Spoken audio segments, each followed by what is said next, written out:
video is sponsored by Professional Photographers of America.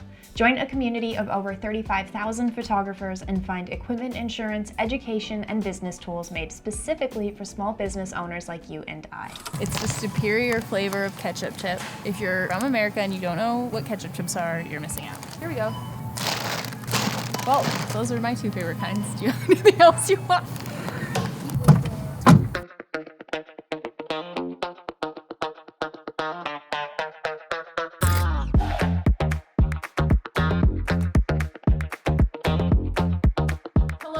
And welcome back. You're probably wondering where the heck we are right now, and honestly I am too. We're in the middle of nowhere because we're going to be shooting astrophotography today. If you've been around here for a while, you would have noticed that we've never done that on the channel because I don't know how to do it. And this is Sam, and she's going to tell you why she's qualified to be teaching me. Perfect. I'm Sam. Lizzie brought me on to teach her how to shoot astro. I've been shooting astro for about 6 years now, but I'm basically going to be here to show you guys the basic tips and tricks and sort of explain the different processes towards shooting astro. And because I'm literally here alongside you guys and I know nothing, I will be your voice and ask so many stupid questions so that we can learn together. Cheers. Cheers. First things first, we're gonna go through our gear. Sam did give me a list of what to bring. It was a very short list. I didn't have everything on the list, and because she does this all the time, she has a few more exciting things that she brought that are both practical in the sense of taking the actual photo and practical in the sense of making your life easier as the person having to take the photo in the dark in the middle of the night with your brain slowly swelling as lack of sleep sets in.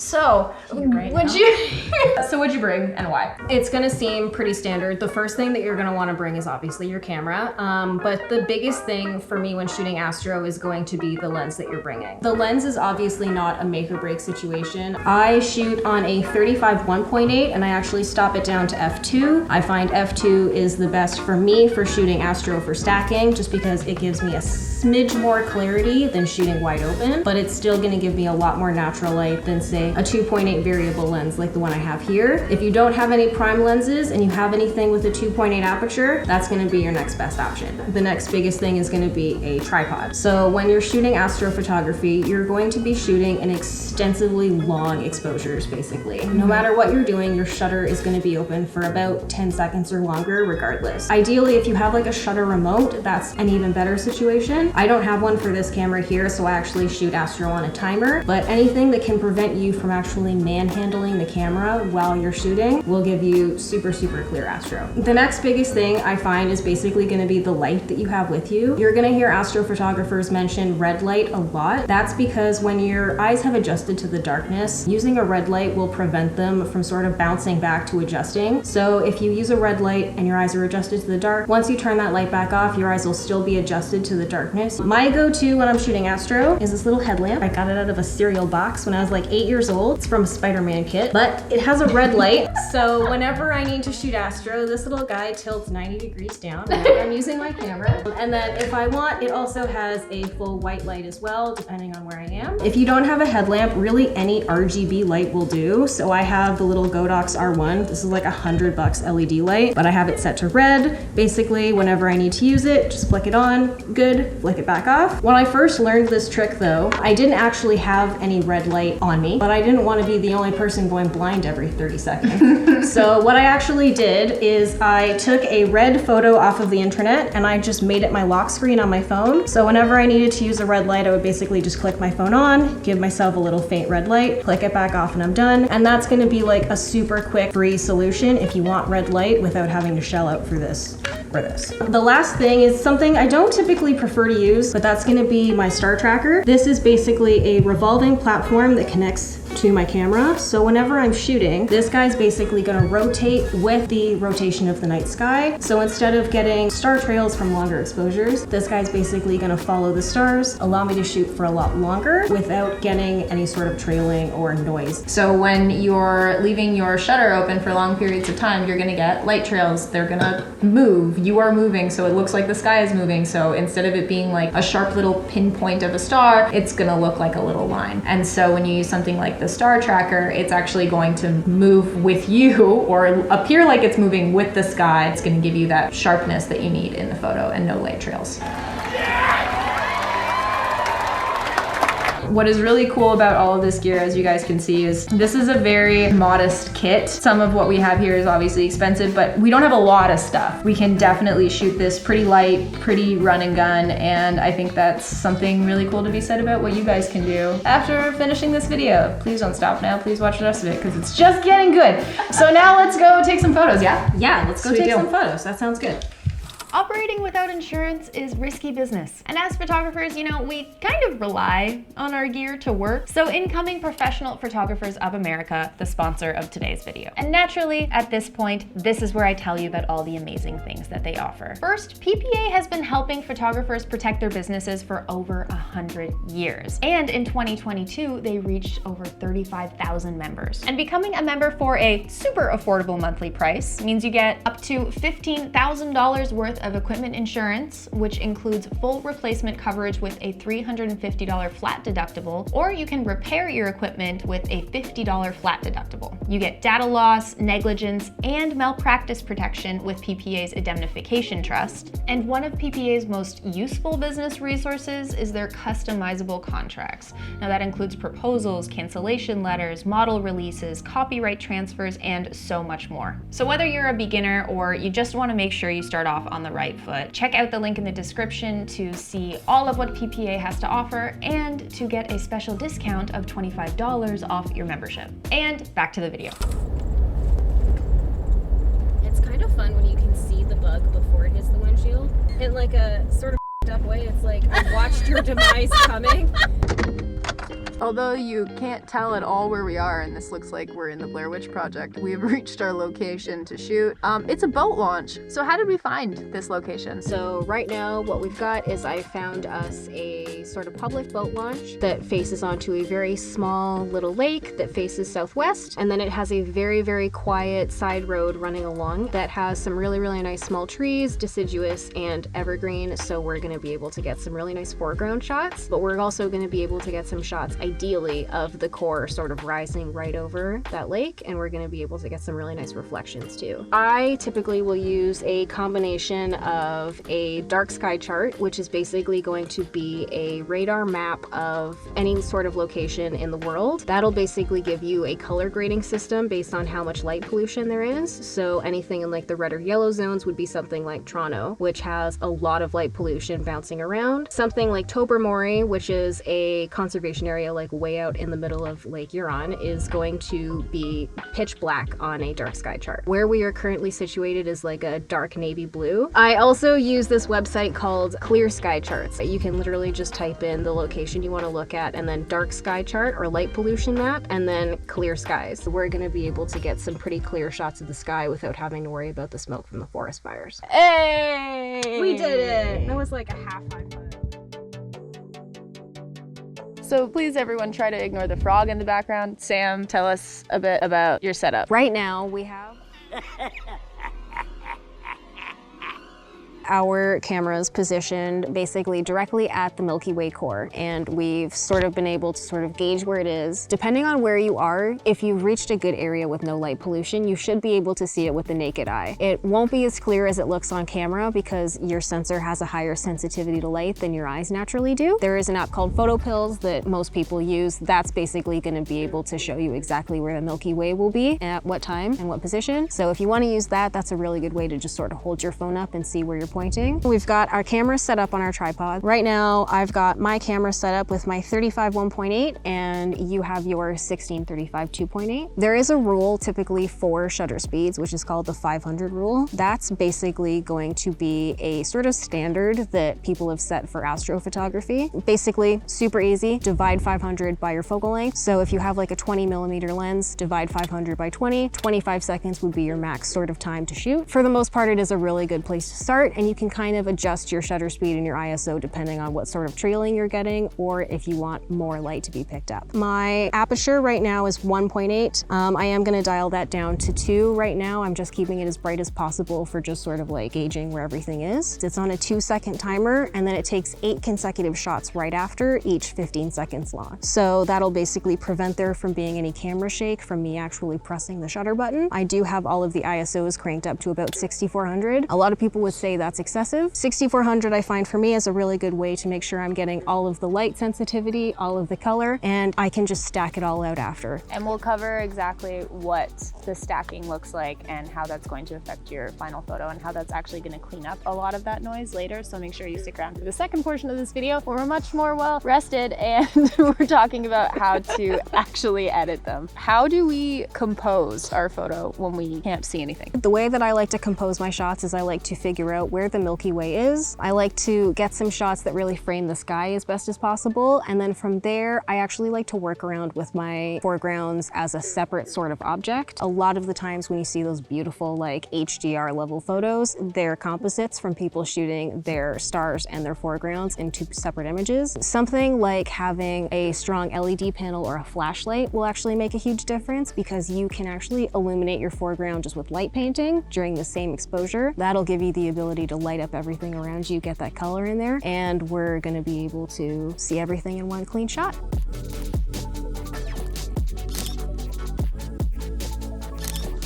Oh, that was a fish. Once you've sort of got those 3 settings dialed in, what you're gonna wanna muck around with is gonna be your white balance. You're not gonna wanna have auto white balance set on, because it's gonna switch every single time that shutter goes. Pick a Kelvin balance for yourself and just keep it there. Right now I've got mine set to 4500. That's pretty much the most neutral color palette for the sky, I find. Because I like things to be a little bit more on the turquoise side, I will sometimes dial that back to about 3500, and I'll bring my greens, magentas down to about G0.5. I always say it's based on personal preference. It's also a really fun opportunity for you to play around with the natural colors you can pull out of photos. Once you've got your settings dialed in, you'll be able to move your camera around and position it, and then you don't have to change your settings at all. When you're trying to find the focus for those stars, setting it to infinity is not usually going to be your best bet, because they're sort of right in between that line of infinity and in focus. My best go-to is either find the brightest star in the sky and zoom in on that and basically adjust your focus ring until it becomes a pinprick, or find another light in the environment, zoom in on those, focus until those lights became a real thin pinprick, and then we basically just re-angled her lens back up at the sky. It's fairly straightforward. It's basically just going to be trial and error, and then moving your camera around and figuring out what works for you. Let me tell you, I point my camera somewhere strange in the sky. I set my focus to almost infinity, but not quite infinity. I take pictures and I pray that they're gonna look good later when I stack them together. Are you confident? No. Because I've never done this before, and right now they look like poop because they're noisy. And that scares me. I'm not used to this. I think you'll be fine.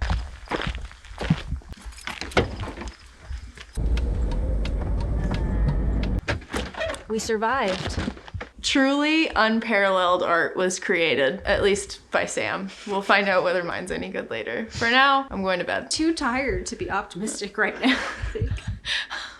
All of the care left in my body is left. I want a Reese's.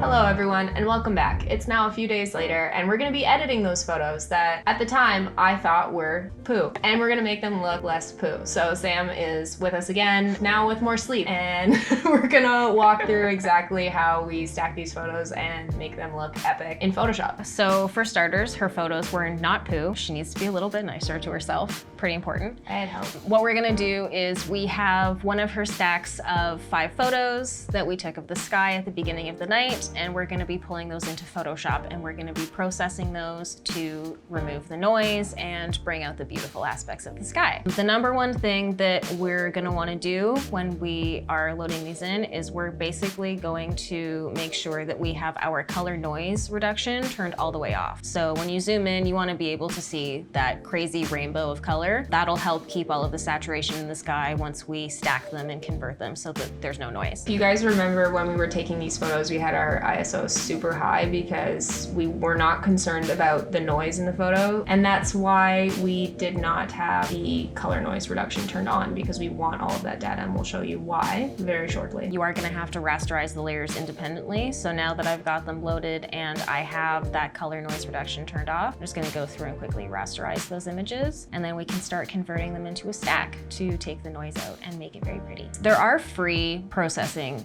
software options for you to do this. This for me is the most basic way to start. It is manual and it does take a little bit longer. For me, I enjoy doing it because it's sort of like doing Sudoku. It's a little bit methodical and sort of zen. It's also free, which is a big option for everybody. So I've got the bottom layer selected as my main layer. That's going to be the one that we're using as our base image. And then the next one above I have turned on, and I just set the layer mode to difference. When you've got difference set up, basically what you should get is just a black sky with a bunch of little rainbow dots on it. That's going to show you the very minuscule differences between the positions in the stars, because as we were saying earlier, stars move throughout the sky as the night's going. So even they're with 5 seconds apart. Even if they're seconds apart, there is going to be a noticeable difference. So what we're doing in the difference layer is we're going to basically free transform those layers, and we're going to align all of them manually with our base layer. I like to go into free transform and then switch it to a 9 square grid. That just gives me a little bit more control over where everything is going. And then basically all you're going to do is just gently drag that image around until it turns completely black. You'll be able to see as those dots disappear from the overlay here to the perfect overlap on that side. So if you're not gathering, what difference mode allows you to do is anything that's lighting up, anything that's visible is what isn't aligned. It's showing you what's different in your reference layer and that, next layer you have selected. When it disappears, it basically means now it's lined up perfectly. Or if whatever you're trying to line up at least gets lighter, it's pretty close. You can see just those really, really tiny overlaps as you make those changes. That sky is going to go from those black and white spots to a total black square. Because a lot of this stuff is just for personal use and social media, I'm not usually that concerned with them turning out perfectly. If you are going to try and do this to a T with absolute perfection, you can take a little bit longer. That's basically just going to be a black square for us. We'll switch that layer back. We'll switch to the third one now, and we'll set it to difference, and you can see again all of those bright lights are back. Because every image that you are aligning is going to be a little bit further from the base image that you selected originally, you are going to have to do more adjustments as you go on through the process. Working between 5 and 10 exposures will give you enough data to be able to blend everything out without you having to spend hours just aligning infinite panels and hoping that something good will happen. We can fast forward through this part of the process for your sake, so you don't have to watch us do this painstakingly, and we'll come back when we're done lining everything up. Yeah, exactly.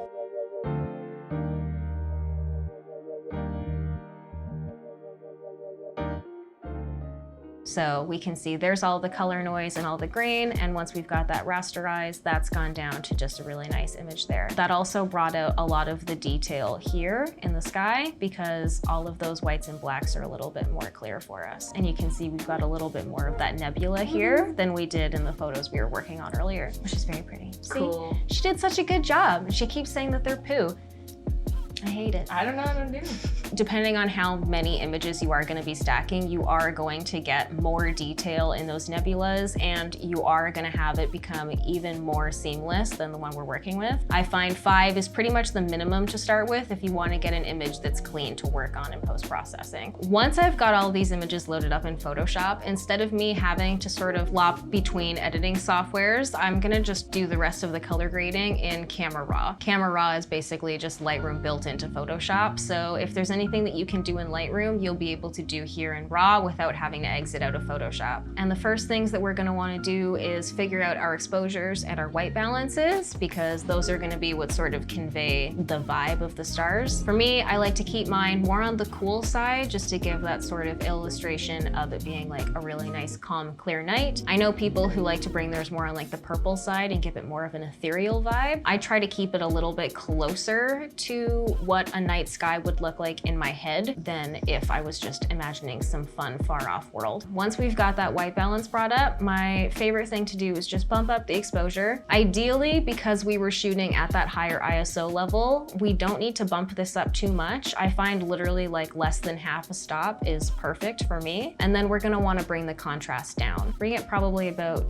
to maybe -18, I have it right here, and it'll give us a slightly flatter image to work with so we can bring out all the detail in the core without also bringing out all of these extra stars that are surrounding it. And then we're gonna basically go into local adjustments, and we're gonna start doing radial gradients and some dodging and burning. If anyone says they don't dodge and burn their Astro and they're not using a tracker, they're probably lying to you. Someone's probably gonna comment and say they don't track and they don't dodge and burn, but if you see those super, super clear, crisp images, there's nothing against going in and just bringing those whites and blacks up just a little bit so that you have that really, really nice contrast in the sky. You know it's there, you can see it. There's nothing wrong with enhancing it a little bit, like bringing out freckles on a really cute model. It's all good. What we're gonna do is we're gonna start with our first mask, and it's gonna be a radial gradient. And what I like to do is basically just bring that to relatively the same size and angle as the core itself. And I'm just gonna bring that up one slight bit in the exposure so that we know exactly where all of our details are gonna go. It'll just give us that really, really nice bright image for us. I find when I'm editing Astro, less is absolutely more. A minor adjustment will make a way more beautiful change than trying to go in and paint in everything yourself, especially because the night sky is so beautiful. Like, just let it speak for itself a lot of the times. We're gonna make a second radial gradient, and we're gonna basically do the same as what we did before, except invert it, and then that's gonna be our star reduction for what surrounds the actual core itself. So make it a little bit bigger, make sure that our feather is set to 100%, because everything that's going on here is gonna be a really nice soft gradient. You don't want any harsh lines. A lot of the stars surrounding the core are a little bit flatter, and I brought the exposure down as well, just so that your eye naturally graduates to that really nice, beautiful, bright spot in the center of the image. So you can see here, this is gonna be substantially different just with those tiny micro adjustments compared to the first picture that we loaded up. Nothing super huge, just something to really bring out how you actually felt about the sky as opposed to how Lizzie felt looking at the photos while we were there.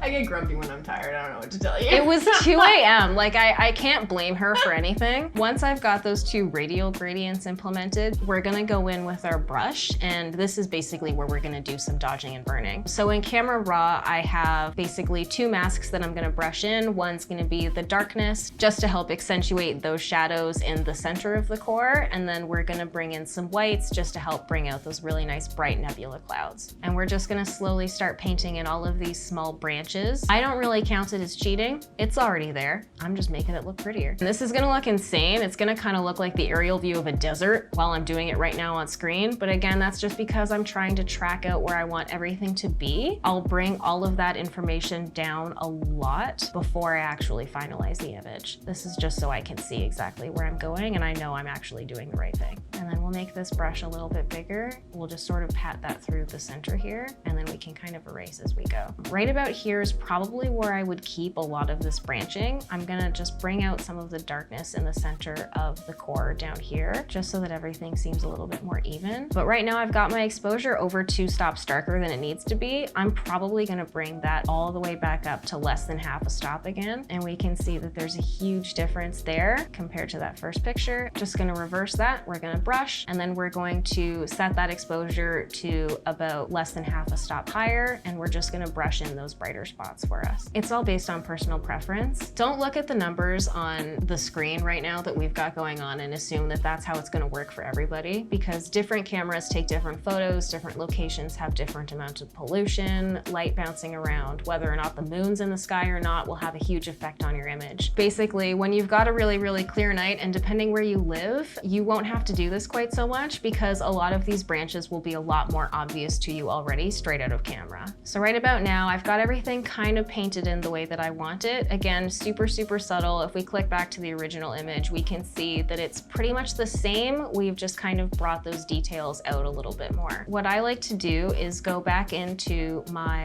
exposure adjustments and just sort of bring those highlights down and start working with my whites and my blacks to just help accent the rest of the image. My biggest thing is keeping your highlights and your shadows at relatively flatter levels and doing most of your work with your whites and your blacks, because that's going to be where most of the contrast comes in. You'll also notice that if you zoom in, it looks like every star is a different color. It's because they are. They're all different colors. Depending on how big they are and how hot they all burn differently. You'll have a really fun smattering of rainbows on screen. That's pretty much the joy of keeping that noise reduction turned all the way down before you start. You'll still get all those beautiful shades of space in the photo. I've got my highlights set to about -50. I'm gonna bump my whites up just a little bit and my blacks I'll bring down about an equal amount. That's what we've got now after a slight dodging and burning and then those exposure adjustments versus the original photo that we had loaded in there for you. A considerable difference. It is a considerable difference. In parts of the core, there are actually these little nebulas here. When you have a really clear night, you'll be able to see that these nebulas are actually like magenta. They burn like a sort of reddish pink color, almost like the aurora. So what I like to do, just again, personal preference, is I will make another small radial mask, just a really tiny one, and I'll basically just highlight those spots and I'll just help bring out that color a little bit.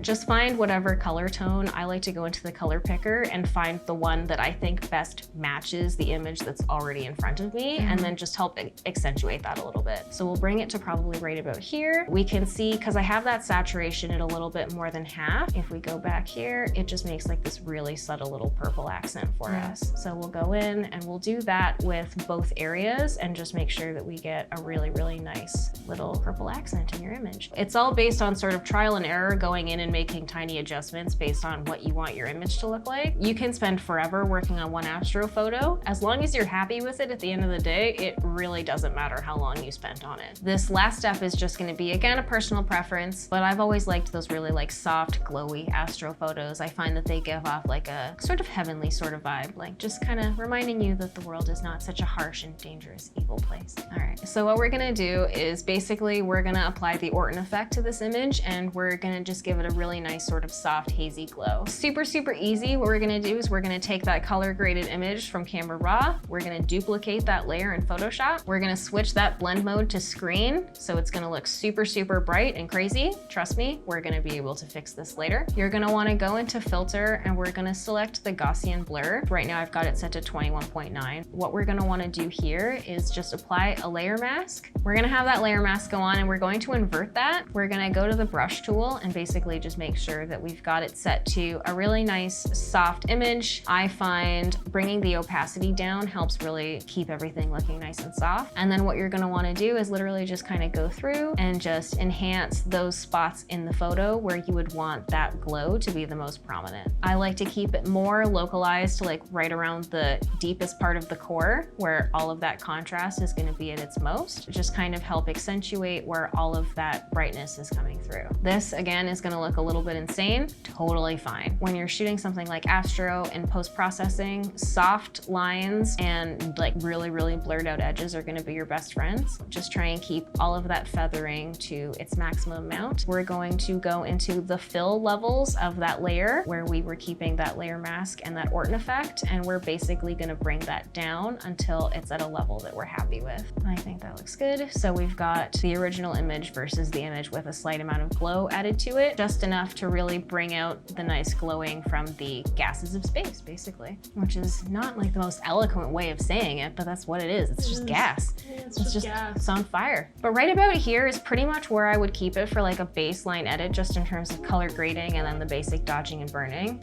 We'll pull up the before and after on screen right now so you can see how far we've come, but big thanks to Sam for coming in and being our expert on this because I've never done this before, but now I do know how, so yay for trying new things. If you guys like this video and you want to see some more ASTRO, we can definitely go way deeper on this and show you how to even incorporate parts of the foreground maybe in the next one. So let me know in the comments below what you want to see more of. But until then, like this video if you liked it, subscribe if you're not already, and hit the notification bell to get notified for all future videos. Please go check out Sam's Instagram, and hopefully we'll still have the YouTube channel soon. Hopefully. Yeah. If she fingers beats my imposter syndrome out of me, we'll working get there. on it. So for now, we'll have her handle up on screen, so go check out Sam's stuff. And I'll see you guys in the next one. Bye!